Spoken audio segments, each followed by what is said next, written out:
Hi, I'm Donna Barnes, author of Giving Up Junk Food Relationships. And in this clip, we're going to talk about how to have healthy boundaries, because I think there's a lot of people out there who don't. And I say to everybody, you have to teach people how to treat you.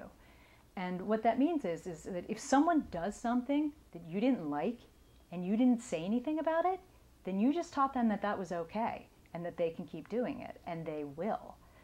So having healthy boundaries, meaning that you know that what your wants, needs, feelings, desires, and you enforce them without hurting others and getting your needs met.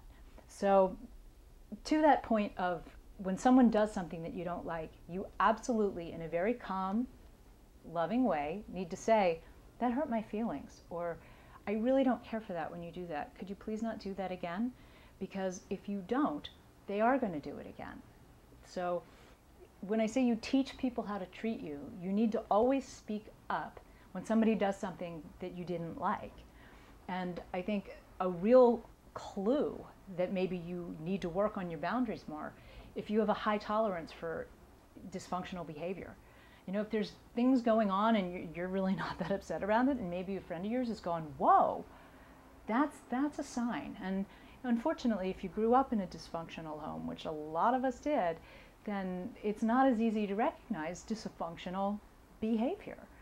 But if you really start keying into how you feel about things and really standing up for yourself and not allowing others to control you, and especially not tell you how you feel, then I think you'll start being more empowered and you'll pick better partners.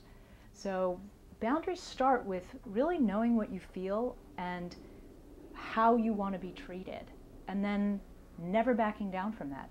I mean, how many times have you been really upset with somebody and then you go to tell them, you've got all this resolve and you're like, yeah, I'm going to tell them.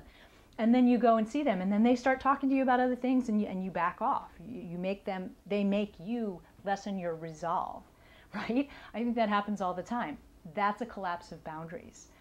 So if you can start recognizing those things, and it's a little scary at first when you've got to go kind of confront somebody, but if you don't look at it like a confrontation, and it's a calm expression of your boundaries, and maybe even use that word. A lot of people aren't even familiar with that anymore.